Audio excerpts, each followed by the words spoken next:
एक एक पार्ट्स निकल रहा है। चलिए मैं यहाँ पे रखता हूँ। चलिए जी, इसमें जो है डायनेमो वेल्ट फंस गया। अब इसके पीछे टाइमिंग वेल्ट कट होने का रीज़न क्या है तो समझ लीजिए। रात को फ़ोन आया 12 बजे कि हमारा टाटा के हर गाड़ी में जिसमें बेल्ट दिया हुआ, आप लोग ये एक बात दिमाग में बैठा लीजिएगा, रॉन्ग होने की वजह से यहाँ पे टाइमिंग बेल्ट जो है वो कट हो गया। ये लापरवाही किसका है? ड्राइवर का।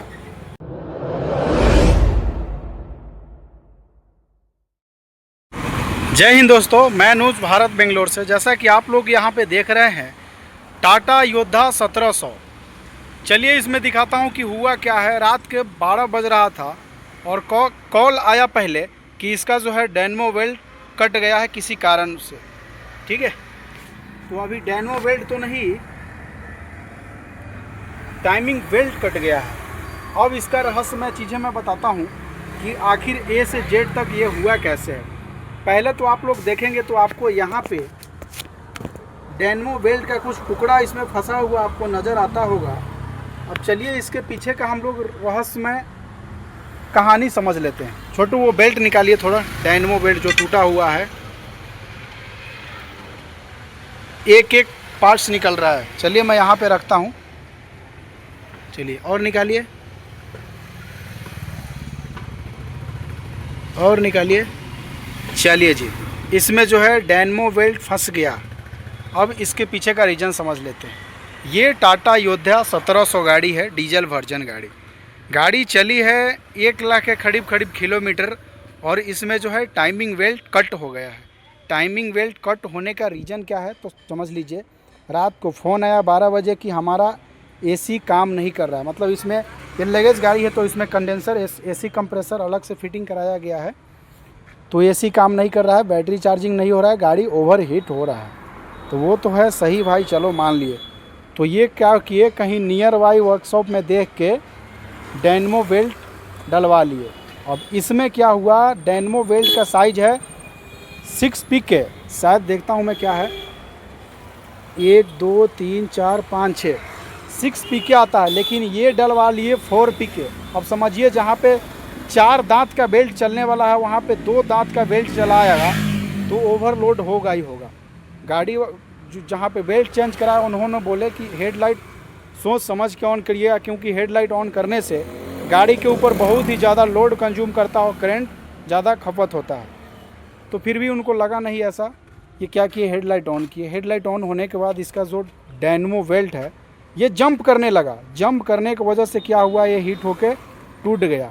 और टाटा के हर गाड़ी में जिसमें बेल्ट दिया हुआ, आप लोग ये एक बात दिमाग में बैठा लीजिएगा कि टाटा का ऐसा कोई गाड़ी नहीं है जिसमें ये बेल्ट दिया हुआ है उसमें डायनेमो बेल्ट की वजह से टाइमिंग जंप होता ही है। टाटा योद्धा हो तब, टाटा इंडिका हो तब, यानी जो हो जिसमें बेल्ट लगा हुआ है। तो इसमें अब देखिए ये जो डायनेमो बेल्ट है ये पूरा क्या हुआ, घूमते घूमते यहीं पे बैठा था, घूमते घूमते इसमें फट के इसके अंदर घुस गया। और उस कंडीशन में क्या हुआ, टाइमिंग के अंदर चला गया, टाइमिंग रॉन्ग किया। टाइमिंग रॉन्ग होने की वजह से यहाँ पे टाइमिंग बेल्ट जो है वो कट हो गया। ये लापरवाही किसका है? ड्राइवर का। ठीक है, अगर जहाँ पे गाड़ी बंद पड़ी थी वहाँ से अगर टो करके आती तो कुछ कहानी कुछ और ही रहता। समझ रहे हैं ना आप? छोटू निकालिए बेल्ट, नहीं निकल रहा। इस छोटा बेल्ट के वजह से 700-800 के बेल्ट के वजह से टाइमिंग बेल्ट हो गया। ए से जेड तक का कहानी आपको बताऊंगा इसी वीडियो में। चलिए मैं इसको निकाल के देखता हूँ इसमें पावर था, दम था या नहीं, क्योंकि 1 लाख किलोमीटर जब चलता है ना तो कंपनी ही बोलता है टाइमिंग बेल्ट को रिप्लेसमेंट करा लेना चाहिए। चलो निकालो छोटू, दिखाते हैं।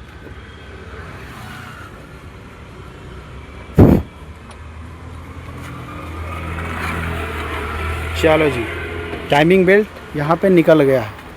दिखाइए छोटू कैसे टूटा है, एक बार में ही क्रैक करके टूट गया है। ये देखिए कुछ नंबर गिम्बर है छोटू, हाँ अब नंबर है यहाँ पे, देखो सॉरी, यहाँ पे आपको कुछ नंबर दिखता होगा, टाटा मोटर्स 2789 और कुछ है। तो इससे मुझे मतलब नहीं है, मतलब ये है कि टाइमिंग बेल्ट का आपको कंडीशन चेक कराना है।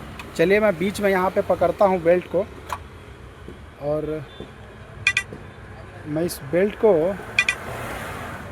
कैमरा मेरा फोकस करो, अब यहाँ पे देखिए बेल्ट का कंडीशन देखिए कैसा हो गया, सब जगह बिल्कुल फटा फटा दिख रहा है ना, ये देखिए।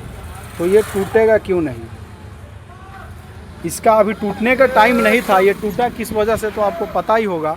जब डायनेमो बेल्ट अंदर गया तो टाइमिंग जंप हुआ, जिस समय लोड पड़ा इंजन को, जब एक जिसका जो टाइमिंग बनाया गया है कि किस समय पिस्टन ऊपर आना है, किस समय कैम शाफ्ट ऊपर जाना है नीचे जाना है, उसका टाइमिंग अगर ज़रा सा भी ख़राब हुआ, एक पॉइंट भी ख़राब हुआ तो दोनों मार पड़ जाता। अब समझिए दो दोस्त है, दो दोस्त के बीच में एक तीसरा कोई कुछ पॉइंट डाल दिया तो दोनों दोस्त आपस में लड़के मर जाते हैं, समझ रहे हैं ना, या दरार पड़ जाते हैं। तो चलिए अब मैं इसका दिखाऊंगा कि टाइमिंग का कंडीशन क्या है, टाइमिंग आखिर कहाँ कहाँ पे है इसका टाइमिंग मार्क।